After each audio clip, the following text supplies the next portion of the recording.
So the first contingency of women, the WWIIs they call them, they arrived at Camp Ellis in January of 1944. Most of them transferred from Fort Brady out of Michigan. And they built special barracks for these ladies because they had running water in there. They had indoor plumbing for these young ladies. But they came down and they did nursing, administration, they were telephone operators. They even had their own softball teams as well. So when they came there, it consisted of about 106 different women officers and enlisted personnel. And so what was their impact other than providing these services? Well, when they arrived, I got to tell you, the Ellis men were very pleased. And I told you all those chapels, there were a lot of wedding bells taking place. So I mean, you can imagine. I mean, here they are sunbathing. You think that the men couldn't see through those fences. But a lot of relationships. Of course, you got to remember these are young men, 18, 19, 20 years old. Coming in, and they are going to be shipped off to war. They don't know if they're going to come home or not. And these young ladies. And then you throw in the USO clubs, all the USO clubs around the area. So not only were the WWIIs there, but then you got civilians, the women that would come to these USO clubs, for dancing and that type of thing. So there were a lot of relationships that were formed over those periods of time. I'm sure there's a US club here in Lincoln, but I really couldn't find much of a crossover with Camp Ellis and Lincoln. There's some with like Washington and Pekin and that type of thing, but I don't know of any attachments with Lincoln, except for one. I'll tell you about one here at the end. So, POWs. One of the more fascinating stories of Camp Ellis, other than training 300,000 men over this period of time that went over and helped us win the war, was the POWs. The first POWs arrived in America, and they were put on trains, and they were brought to the interior of the country, in the unpopulated areas. And for the most part, the Camp Ellis, again, it was built for a service camp, but there was one part of the camp that was kind of, people were being tight-lipped about it.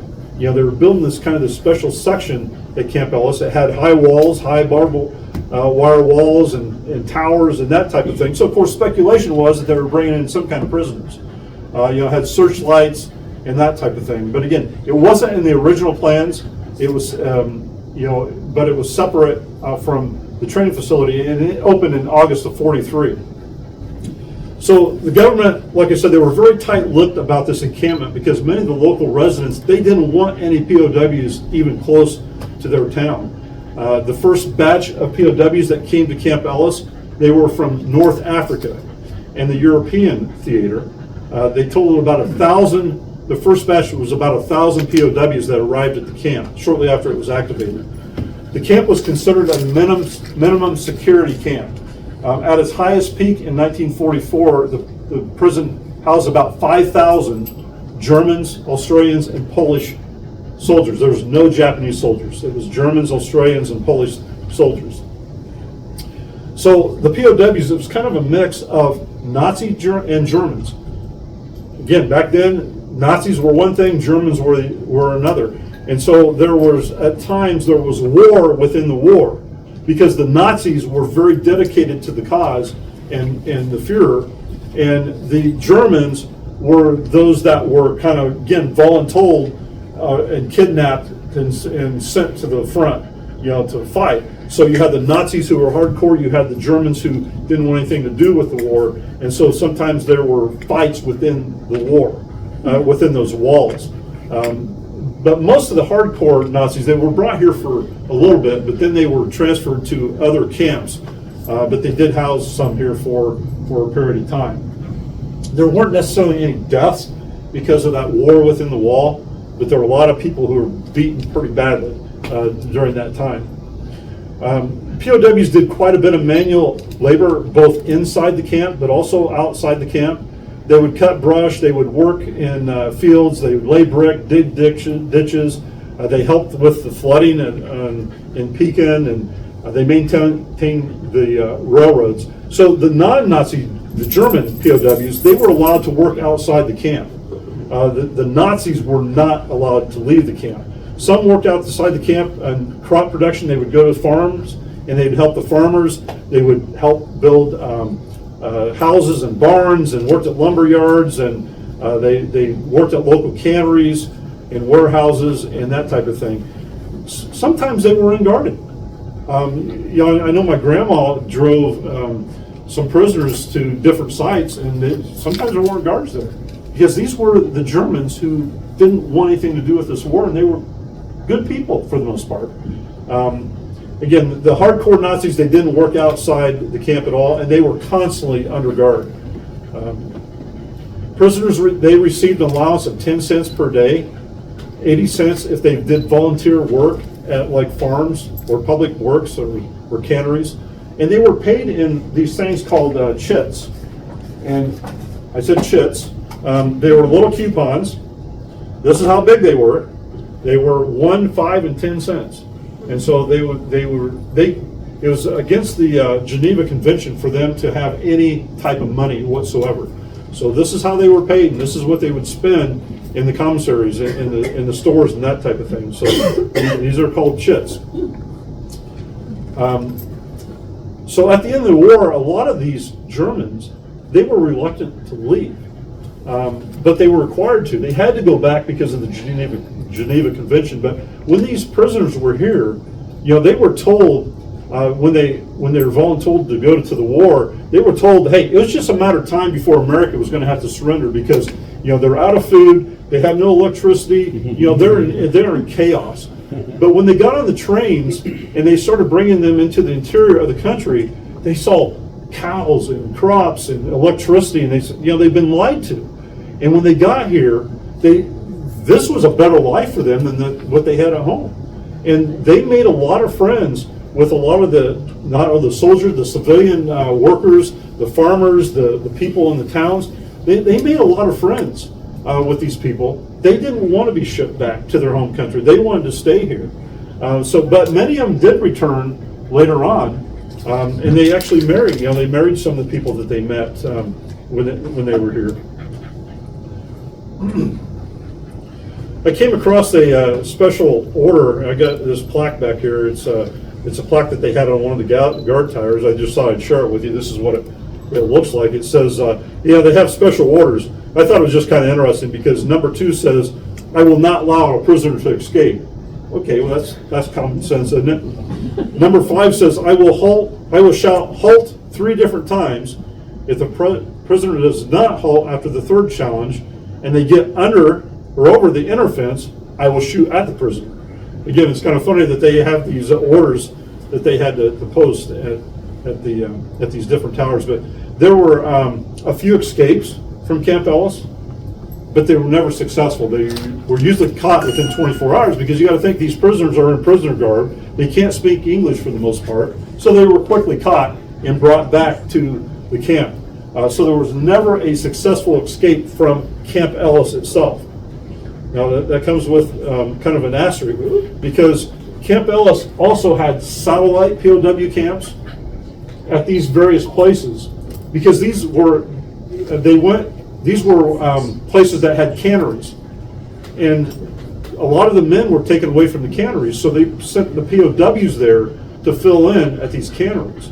And so one such cannery was in Washington, Illinois here, and there was a prisoner that did escape. His name is Ronald Pavel, and he changed his name to Phil Brick, but he did escape from Libby's canning factory in Washington, Illinois, and he eluded discovery until he was found by the FBI in Chicago in 1953. So he escaped, he got a driver's license, he bought a bookstore, got married, had kids. FBI caught him in 53, sitting back. He had to go back to Germany because he says, hey, it's not my choice I was here. You brought me here. It doesn't matter. You had to go. So how did he escape?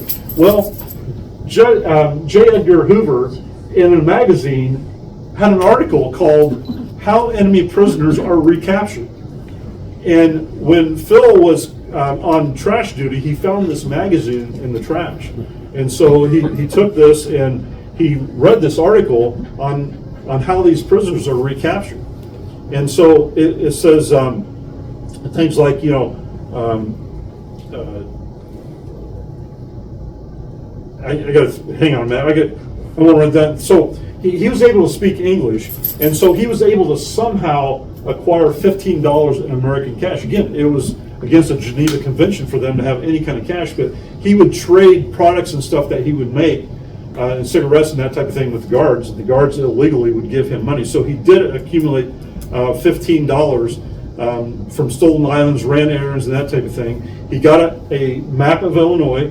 He got a white shirt that he stole. He got some blue dye for his pants, so he could dye his pants blue. But here's the operation of Vapor. It says, you know, do it alone. Don't talk any more than necessary. Get away as far as possible, as soon as possible, and have some cash to carry on you. So this is what Huber said. This is why a lot of these people are recaptured, because they don't do it alone, and they talk more than they should, and they don't get as far away as soon as possible, and they don't have any cash. So Pablo, he learned how to do this, and he acquired all these things, you know, over a period of time. And so again, he hitchhikes to Peoria. He buys a bus ticket to Chicago. He works at a Greek restaurant. He's able to get a Social Security card and a driver's license, and then eventually he buys a bookstore. So this is a great book to read. It's called Enemies Are Human, and it's just kind of interesting. So the other thing with Camp Ellis, I told you that they had kind of satellite POW camps throughout Illinois. They also had, there's Mayo General Hospital in Galesburg. It was owned by the Mayo brothers. The Mayo brothers started it. Camp Ellis sent 160 German prisoners to Mayo General Hospital to help them, you know, cleaning and groundskeeping and laundry services and that type of thing. So they had kind of a relationship with Mayo General Hospital in Galesburg as well. There were only 4 deaths among the POWs that occurred camp. And again, this is the military funeral. You know, again, they one of them looked like. So the cemetery, there's 3 cemeteries that still remain out there. This is the Dobbins one. This is the one that's closest to the highway. This is where the POWs were buried and then reinterred later. And you can still go out there and see that. Some POWs, like I said, they became friends over time with some of the guards at various farms that they worked at. You know, they correspond back and forth after the war. Many of them would come back and visit and that type of thing. And I've been able to acquire several POW letters over the years. This is from a son who's writing his dad back in Germany. Again, I got that back here. You could look at it. It's just kind of neat to see the different markings and that type of thing of those. So even before the surrender of Germany and then Japan in 1945, the War Department started scaling back its operations at Camp Ellis. The support units for American forces in Europe and the Pacific had been trained, and they had already been shipped out in the early part of 45. And so on October 1st of 1945, the entire camp, land, buildings, costing a little over $23 million to build, which is about $400 million today, was declared a surplus by the Army. The Army says we don't need it anymore. And so there was a promise when they took over this land from the farmers. There was a promise that they would have first rights back to that land, that they could buy that land back. But then they kind of backtracked on that because the Illinois National Guard wanted to take over the camp and they wanted to occupy part of the base. So they declared it a surplus, but then they backed off and said, well, the National Guard is going to be here for a while. We're going to see what happens. So they didn't sell the land. So the Illinois National Guard, they finished their use of this, and so now they're ready, the government's now ready to sell the land again, back to the original owners. Started to do that, started making plans. Guess what? They put a hold on it, again, second time. So anyone know where this is? Yep, Air Force. Air Force Base in Colorado Springs, right? So in 1953, the Air Force used Camp Ellis as a survival training ground. You know, they would drop troops in to Camp Ellis and they would stay there for 3 or 4 days to learn how to survive out in the wilderness at a time. And so that kind of led to a rumor that the Air Force wanted to build their academy out there, their training academy there at Camp Ellis. So there were 3 sites that were being considered. Camp Ellis was one of them. However, you know, it did end up in Colorado Springs, and its construction started in 1955. But imagine for a minute, you know, for a moment here, you had 50,000 people in that triangle that just moved out, and now the Air Force Academy. If you look at the population of Colorado Springs in '54, it was 69,000 people. Today, it's about 500,000 people. So again, can you imagine if the Air Force Academy was there in Ipava or in that area? So the Air Force decided to go to Colorado Springs. So once again, the government says, okay, we're done. We're ready to sell the land back to you. But they retracted it for a 3rd time. And the reason is because in 1954, the Atomic Energy Commission announced plans of building a $29 million atomic plant on that property. How would you like to live next to that, Cindy? So the purpose was going to be for manufacturing implosive charge devices for atomic bombs. So they were wanting to build their plant there on that. However, those plans were scrapped in late '54. So once again, the government announced that they were ready to sell the land back to the original owners. And so they did. They offered it. So by the middle of 1950, the land, the land, building equipment, everything had mostly been sold off to civilian buyers. Buildings were sold by lots, individually, auctioned off, mainly to commercial businesses, universities, churches, farmers, anybody who wanted it. Western Illinois bought a lot of them and moved the barracks to Macomb to house their adult students there. A school in Plymouth, Illinois, purchased one of the gymnasiums and moved it there. It's still standing there. Some area churches turned the buildings into dormitories. Some monks from Iowa came over and they purchased and dismantled the whole water plant and pumps, and they moved them to Iowa. Other buildings went as homes, museums, storage facilities. In fact, you probably drive by some buildings today that were part of Camp Ellis and you don't even realize it. In fact, John, you were telling me that there's one here in town, a barracks that's been repurposed. Anyone know what that is? At the airport. It's at the Fulton airport. County Airport. Yeah, at the airport. Heritage and Flight Museum. What's that? You got a picture over there? You know, last presentation, a woman came up and said, I grew up in the Camp Ellis building. You know, her dad went out there and bought, you know, one of the buildings and turned it into a home. And so the Army did donate a lot of the buildings to local churches, colleges, that type of thing. So if you go out there today, you'll see some of the remnants out there. So on the 4th offer, back to the previous owners in '55, only 16 tracts of land was repurchased by the original owners.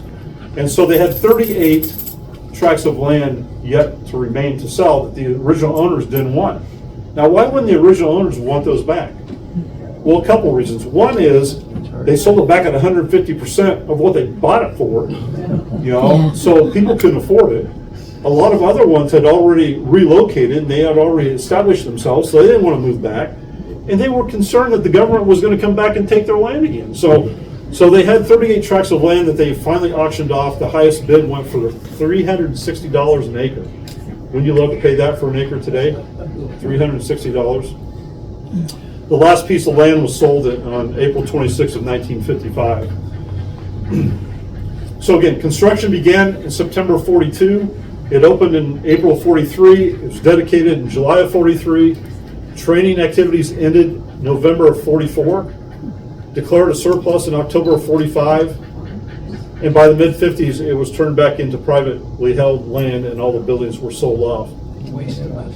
So you could go out there today, you could kind of drive. These are some of the remnants that you can still see out there. You can still kind of see these are grain bins now. You can see some of the chimneys that are out there. Again, some of the buildings, these barracks and that were turned into cattle pens and that type of thing. The Major's house, what they call the Major's, the White House, is still standing. And I think people by the name of McCormick Is that right, Cindy? They live there, but the general's house is still there by the entrance. You could go out and the firing range, they had 3 1/4 mile long concrete rifle ranges, and you can still see those today. And you'll see a lot of graffiti on them because a lot of kids go out there and they just go out there to blow off steam and that type of thing. There's a lot of good artists out there. It's kind of neat to see their artwork. And then in Ipava is the Easley Pioneer Museum. It's located there in Ipava, and it houses Easley Log Cabin. But it also has history of Ipava, but it also has a lot of things about Camp Ellis. It's very it's worthwhile to go see and talk to Marion, who runs it. This is one of the churches that they moved. This is in Peoria Heights. You can go see this church. This is one of the churches that was out there on that land. There's barracks all over. This is in Good Hope. They turned those into duplexes. And so, Camp Ellis, it was truly a city built overnight, and it vanished, the next, just overnight. And so here it is today, how it sits in all its vastness. It again, truly has touched many, many lives. And so there were several books that have been, I guess you could say, written about Camp Ellis. This was the original one. This is the one that the Army put out, and it's very interesting. They're hard to find. You can expect to pay $200 or $300 if you ever find one. That's one of them. And then Margie Bordner came along, and what she did is she took this original one, and it's in the front part of her book. So she reproduced this in the front part of her book, and then she asked people who were stationed out there to write letters back to her. And so the back part of it has letters from servicemen and civilians and that type of thing. Interesting read. Again, hard to find if you ever find it. And then a couple other guys came along. This Charles Parkinson from Lewistown, he did a book. He basically just took the original and recopied it. He's got like a paragraph or two about Camp Ellis. Nothing special. Ron Stevenson has a book out. You'll see out there occasionally. He just talks about his time at Camp Ellis when his dad was in the Illinois National Guard and him playing basketball in Ipava. And then you got Mary Kerr from Washington. This was her second book. She did write a book about POWs at Camp Ellis and how they were brought to her family's cannery, Liberty, in Washington. And she writes. This is a good book to pick up. Unfortunately, these are all out of production. And then the last one is called Camp Ellis. Hang on a second here. So the last one is called. Get back here. Click. There you go. It's called Camp Ellis, Once a City, Not Forgotten. So this is the sixth one. This is about Mary Haney. She was born in St. David. She worked out there from the very beginning until the very end. So I wrote her story for her, and there's a lot of history about Camp Ellis and the surrounding areas in the book. Unfortunately, this is out of production right now. I'm trying to get it updated and get it back in production. And I told Marla I'd send a copy here when I get that done. So there's very few books, true books, written about Camp Ellis, unfortunately. Again, the amount of people that went through there, the lives that this has touched and still touches today, it's just kind of a shame that the history is kind of slowly going away. Because like I said, the last person, if you were stationed there at 18, you'd be 98 years old today, and that history is just disappearing on us. So anyway, are there any? I always like to recognize our veterans. Are there any veterans here with us? So we appreciate your service. Let's give them a hand, if you would, please. So any